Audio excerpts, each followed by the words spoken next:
Firstly, you can love Resident Evil and not identify with the adjectives I put in the title to describe myself. Resident Evil has a diverse array of fans from around the world. In this video, however, I'll be viewing Resident Evil through common things that most people love about the franchise, and also through the lens of my ideological leanings and persuasions. Perhaps those of you watching this could make a similar sort of video if you possess different ideological leanings. Those would be interesting to watch or react to on my channel. If you want to, please check out my bio and channel, and if you like what you see, please like, share and subscribe. Now that I've gotten the niceties out of the way, let's get into the meat and potatoes of this video. It'll be fine. Listen, I'm gonna be honest with you. I'm kind of retarded. One reason has to do with the exploration of government shadiness and overreach. It is explicitly implied by Adawong in Resident Evil 2 Remake that Umbrella controlled the local government of Raccoon City. This leads right into Umbrella's secret facility. Come on. Sewers are run by the city. How could they have a facility without the authorities knowing? Welcome to corporate America. Umbrella's controlled Raccoon City for years. In Resident Evil 9 Requiem, Wesker from Wish, Zeno, apologies.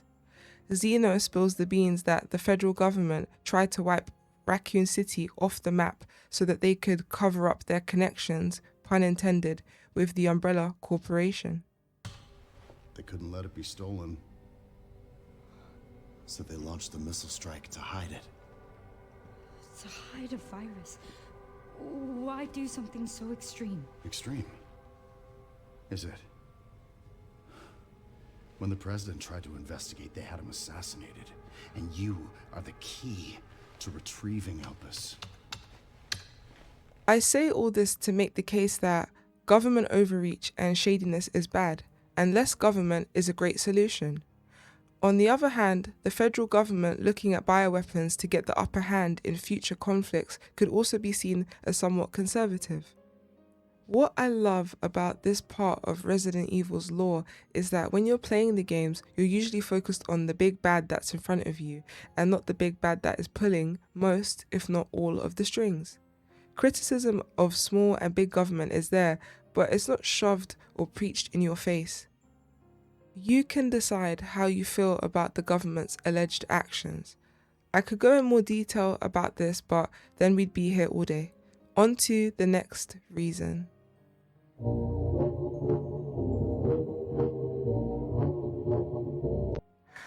A second reason is the core four characters, namely Chris, Jill, Leon and Claire.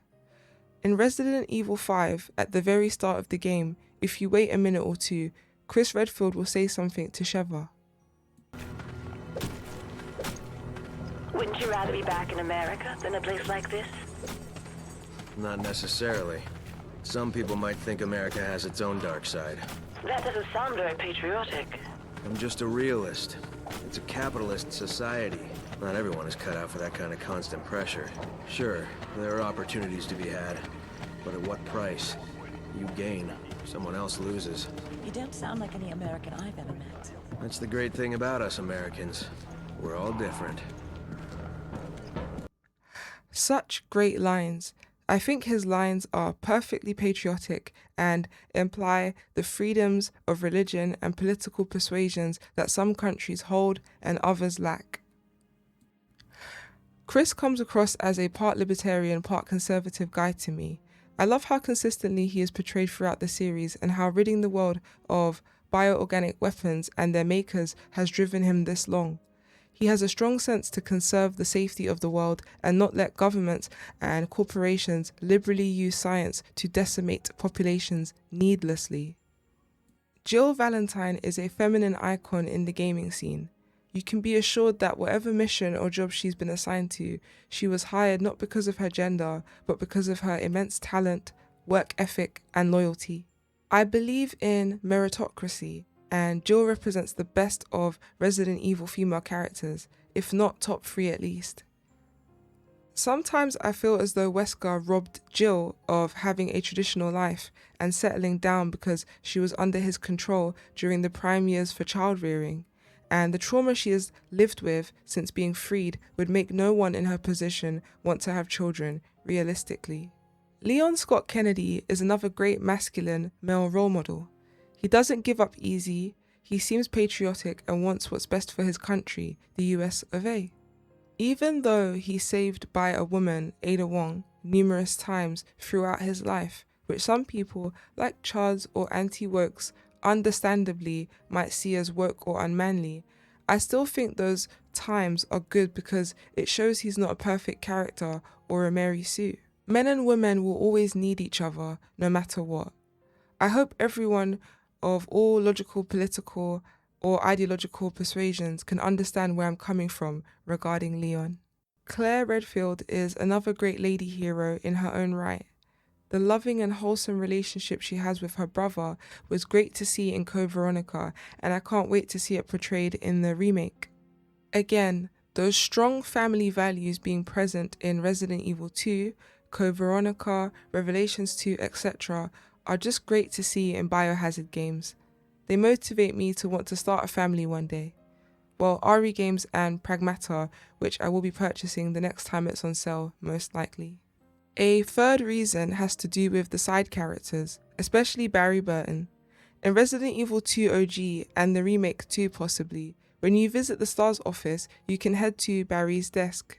There are items which suggest he is a member of the NRA. He is very pro-gun and a traditional family man for the most part. He is the typical conservative or possibly libertarian man you would get out of an action movie from back in the day. Despite all that, his daughter Moira seems to be the opposite of him in much of Resident Evil Revelations 2. However, they are so similar despite their implied ideological differences. I love this part of Resident Evil lore because I believe we can extrapolate from Revelations 2 that perhaps Capcom was trying to push the message of people can have different ideologies but still share so much in common with each other and still care for one another. A very wholesome and hopeful message indeed.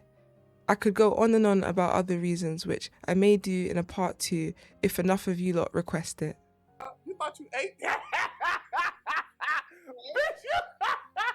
So that's a wrap on this video. I really appreciate you taking the time out of your day to watch this.